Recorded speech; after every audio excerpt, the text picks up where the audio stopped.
Ferrari at breakfast on LBC. Call 0345 6060 973. 7:35. More of your reactions to that working meal, as we heard, between Boris Johnson and Ursula von der Leyen, and what might emerge from it in a moment. Let's dive into the world of business and finance now through the eyes from Aquis Exchange David Buick and the front page of the Financial Times.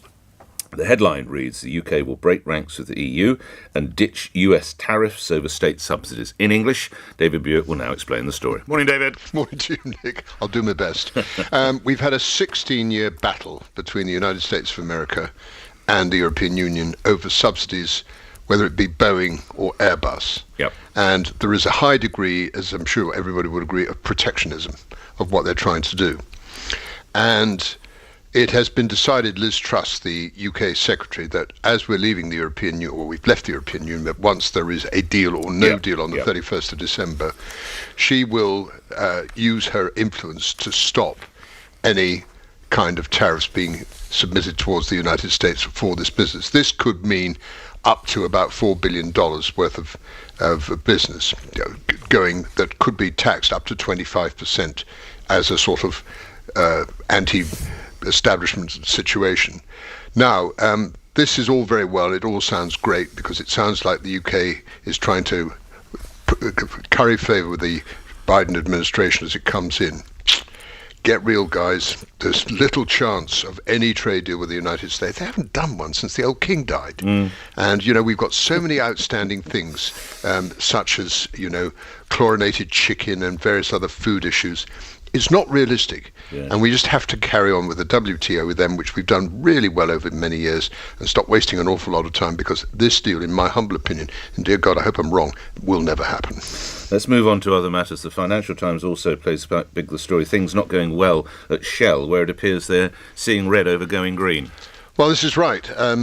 As Bernard Looney, who was chief executive of BP, started about 6 months ago saying all change, we've got to get away from, and we've got to do renewable energy away from oil. Shell followed, and Mr. Van der Beurden, who's the chief executive, agreed.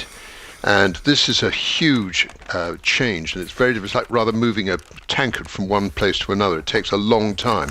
And having paid £47 billion for British Gas, he's pretty committed.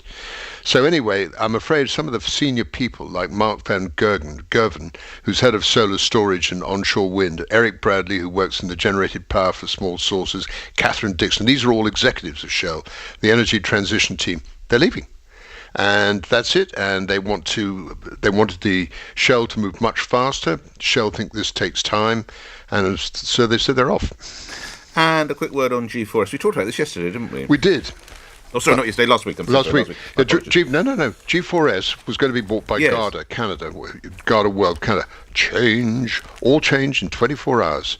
This must have been on the stocks because a company called Allied Universal, which does the same thing in so many words with G4S, perhaps not as many, so many bumps in the road. They are going to bag them in at $3.8 billion. This deal will be done, I'm pretty certain. They're paying 245p a share, Nick, which is just a smidgen more than they were prepared to pay Garda World. This creates a global giant with 750,000 staff and annual revenues of about £13.4 billion.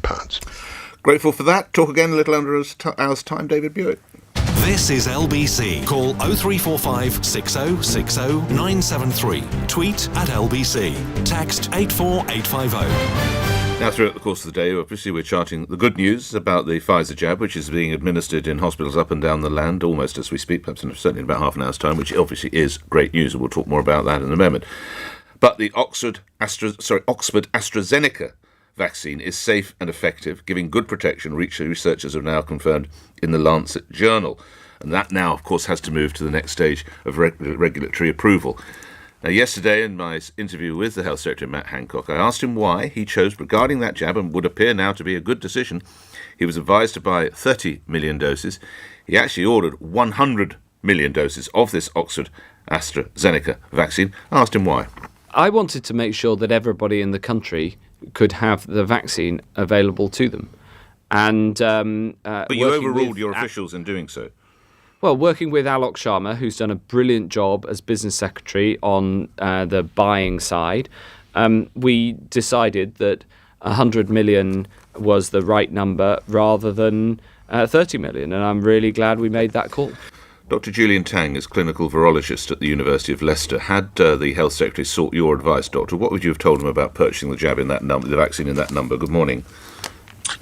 Well, we didn't have much data back then on phase 2, phase 3 clinical trials, so I don't see why not. I mean, those vaccines, the adenovirus vaccines, have a good history. The team's experienced and has developed them before, so I wouldn't have, disagree with that decision earlier.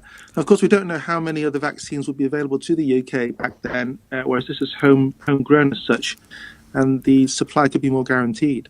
It's more cost effective to administer £3 to £4, plays £15, I understand, for the Pfizer jab. Is it as good medically? Is it as strong from what you're hearing? Okay, so we can only go on the data that's been published so far in the interim analysis, and so far the Pfizer vaccine, the Pfizer-BioNTech vaccine, mRNA vaccine, is performing better in the relatively small-scale interim analysis so far, and both vaccines have been kind of assessed on relatively few participants' data, just a couple of hundred, and I know that at least the Oxford vaccine is waiting for additional data to come in for the elderly from overseas, from Brazil and South Africa and other places. So hopefully we'll see better data going forward. Let me ask you this, and I do hope she's still with us. If your mother was to call you and say, shall I have the Oxford AstraZeneca shot or the Pfizer one, which would you advise? At the moment, the elderly are getting the mRNA Pfizer-BioNTech in the high priority list. So I'd ask her to go for that one. But if both were available at the same time, do you think one is superior? Yeah, at the moment, based on the data we've seen, the Pfizer-BioNTech is offering a higher efficacy, at least 90%, up to 95%, they're even claiming. But over time, looking at more participant data, that may drop for not just that, but all the other vaccines, as you look at more people's data. But currently, at the moment, the mRNA vaccine, the Pfizer-BioNTech, looks better. OK, thanks for your time, Dr. Julian Tang. You're clinical virologist at the University of Leicester. Thanks for the expert advice. We talked about having the vaccination. And Chris in Cardiff, I understand you did. Is that right? Good morning to you. Good morning. Yeah, my name's Chris Ingston. I'm a doctor in Cardiff. I was fortunate enough to be one of the first to receive the vaccine yesterday, actually. OK. Do you mind my asking how you are feeling when you had it, or have you had any symptoms, or are you feeling a little bit headachy? How are you today, Chris? I'm absolutely great, actually. I've got a slightly sore left arm where the injection was, no worse than my usual flu vaccine, but I'm actually going mountain biking now, so I feel very good, actually. And you qualified for the injection because you're a doctor, is that right? That's right, yeah. I work in intensive care in the University Hospital of Wales in Cardiff. And how full are the wards at your hospital with COVID patients currently, Doctor? In terms of COVID patients on the critical care unit, we've certainly got nowhere near as many as we had during the first wave, which I'm glad to see, although I know colleagues around the UK have been struggling, and certainly other hospitals locally. The wards are busy, not just with COVID, but also the seasonal problems that we see at this time of year anyway.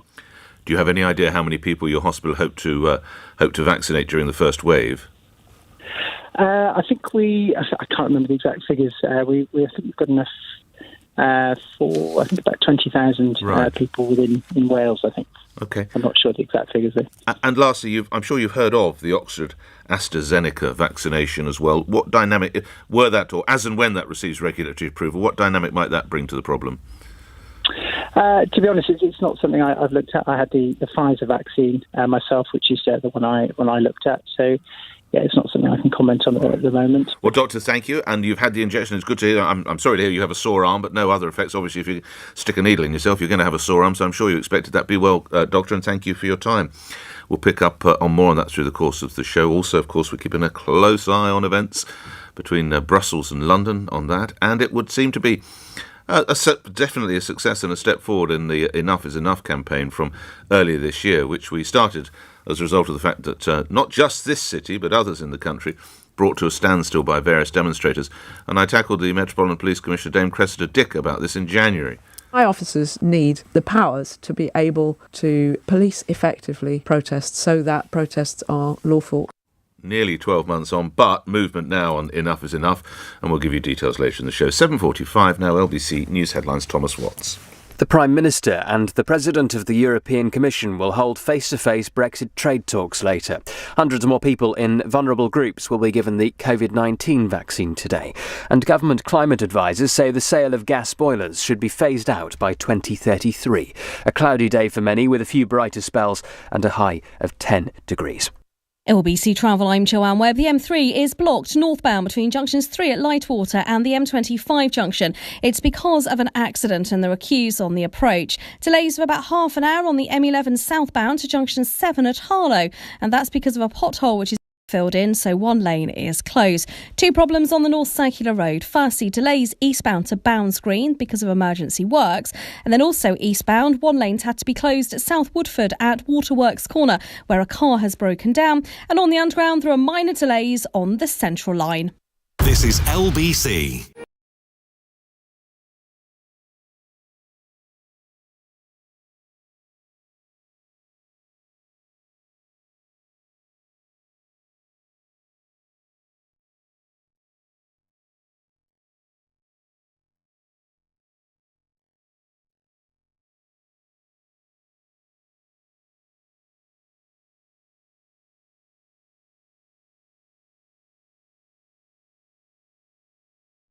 Call Nick Ferrari now. 0345 6060 973. This is LBC.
Nick Ferrari at breakfast. Call 0345 6060 973. 10 minutes before 8 is the time. We're speaking with Michael Gove in just a moment. First, let's get to some of your text, tweets and emails on the subject of those talks or the working dinner taking place later today in Brussels. Michael in Surrey, the facts are these: if there's a deal, we remain a colony of the EU. If we leave with no deal, we are free of the empire. It's that simple. Tony says, we need to ask Angela Merkel if she fancies tariffs on hundreds of thousands of German-made cars being sold into the UK. It's as simple as that. And you're sort of taking the positions I think you've probably had for 4.5 years, if not longer now.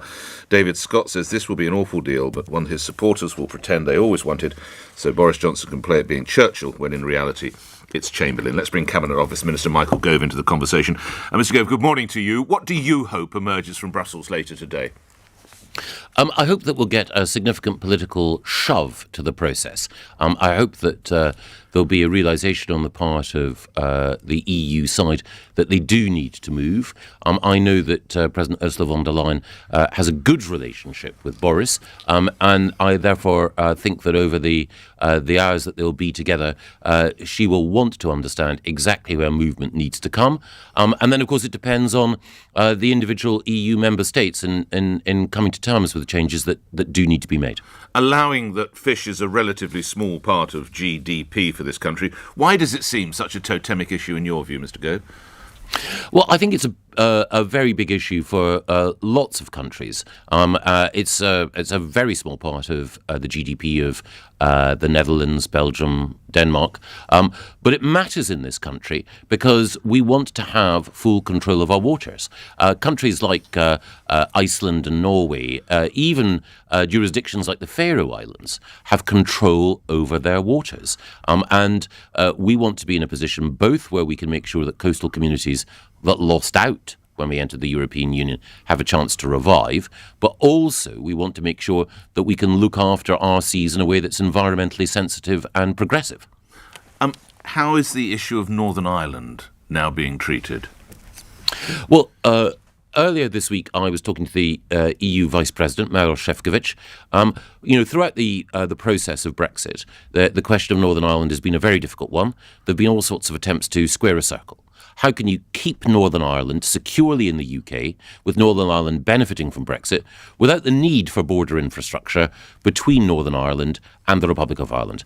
And that's what we've managed to deliver. And this outcome has eluded negotiators before now, but we're in a position where people in Northern Ireland won't face some of the restrictions that had been thought they might face, like tariffs or controls on goods moving from Northern Ireland to Britain. Will EU officials then be working in Northern Ireland under the deal, in your view? Yes, there was an attempt by some to mount a sort of big land grab and to say that there should be a bit of Northern Ireland that should be official EU territory. That won't be happening. But what we will do is what we do in a similar way in other trade arrangements. If we do a trade deal with the US, then their people will come over here just to make sure that our institutions are shipshape, and vice versa. So and the in EU the same way, will be in Belfast then? Well, I think that they'll probably come in, travel in, and I suspect that they'll want to visit the four major ports: Larne, Warren Point, Belfast Port, of course, as well, and then the Port of Foyle in Derry/Londonderry. And then they'll go. They won't stay. They will be visiting UK installations. Yes, only for a short time. They won't put down roots there. Well, if people want to come and live in Northern Ireland, no one's happier than me. Will they have offices in Northern Ireland? They'll be operating out of UK government offices. And Right. indeed, one of the things that we've done is that we've given them access to databases so that that can allow them to work remotely from Brussels or elsewhere in order to be reassured. So that's part of Brexit, is it, Mr Gove? We have sort of EU officials overseeing what happens in Northern Ireland as part of the United Kingdom. That's Brexit, is it? No, what we have are UK officials in charge of all of these processes. It's very clear in the protocol that the UK is in charge. It's our sovereign territory. But you have a situation where, for example, you have UK officials in Calais and indeed French officials in St Pancras as part of keeping the rail network, the rail link between Britain and France going. So I don't think there's anything wrong with welcoming a vet from one of the EU 27 into Northern Ireland to enjoy some Northern Ireland hospitality and to have the chance to work alongside UK officials and to be reassured about the very, very high standards we uphold. OK, coming back to the mainland, as it were, how nervous are you about the channel ports and how they will function next month? I think that we've got lots of preparation in place now in order to make sure that goods should flow freely from Dover to Calais and also through Eurotunnel. Again, you can never be certain about every eventuality, but we've put in place a lot of preparation in order to make sure that the trucks can flow. You might be aware, Honda in Swindon are saying they can't get parts now. You may not be aware of this. They're telling workers that they may, on Wednesday, indeed today, due to transport-related parts delay, their words, press pause on production. So we're having problems already. They might have to fly them in. Why might that be, Mr. Gove? Well, there are two separate issues here, and you're quite right to put your finger on the distinction between the two, because the situation that Honda face, and indeed others across the globe face, is because of what's been happening at container ports. So Dover is primarily a roll-on, roll-off port. Felixstowe, which is one of the ports affected here, is one of the these big container ports. You get these huge boxes full of parts, and there's been some disruption to container traffic, partly as a result of COVID, partly as a result of Christmas. But the Department for Transport are working with the port in order to make sure that we can deal with some of these challenges. So those delays are nothing to do with impending Brexit final deadline? I think they're primarily to do with global factors. I think it is the case that inevitably at this time of year you get people who want to stock up in their warehouses, and I think that there will be different reasons why people will be doing that. Some of them will be doing it because of COVID pressures, some because of Christmas sales pressures. Some people might be making calculations about what will happen in the first few months after Brexit, but it's individual businesses making decisions about getting goods into their warehouses, and again, you can't know what the precise mix in the mind of every business is. While I have the benefit of you on the line, just a couple of other subjects, if I may. How did you react to the fact that there seemed to be less than a welcome in the hillsides of Wales and the same north of the border in Scotland for the royal couple as they did their nationwide tour? Was the criticism justified? No, I think that the Duke and Duchess of Cambridge are fantastic. I think the fact that they took time out to thank some of the heroes and heroines of our response to COVID was great. And I think that the response that they got from folk on the ground was, as you would expect, warm and enthusiastic. And I think, William and Kate are a wonderful asset to this country, as indeed is Her Majesty the Queen. Indeed, I agree with you there. So what might you say to the First Minister of Scotland, who advised them, of course, of whether it was correct as a working trip to visit Scotland? I think it was definitely a working trip. They were very welcome on the ground with everyone that they saw. Well, not Nicholas Sturgeon, Mr. Gove. Well, other politicians will have their own views on this matter, but it's certainly the case that there is a warm welcome, I know, in Scotland for the royal family, because people recognise that William and Kate lead a life of service, and that is something that we should all admire. Your colleague Matt Hancock and his teams have worked tirelessly to get millions of vaccinations into this country, but there is a concern poorer countries are being left behind. Should we be concerned about that, Mr. Gove, or should we really, as all governments do, protect its own citizens? I think we can do both. I think it is the case that the Oxford AstraZeneca vaccine, which is a UK-developed vaccine, provided it passes every test, and it's looking better every day, but again, we need to wait. When it's being produced in numbers, that will enable the UK to play a big role in helping other countries. And of course, the UK's played a great role in supporting vaccination and inoculation against diseases like malaria, working with people like Bill Gates in the past.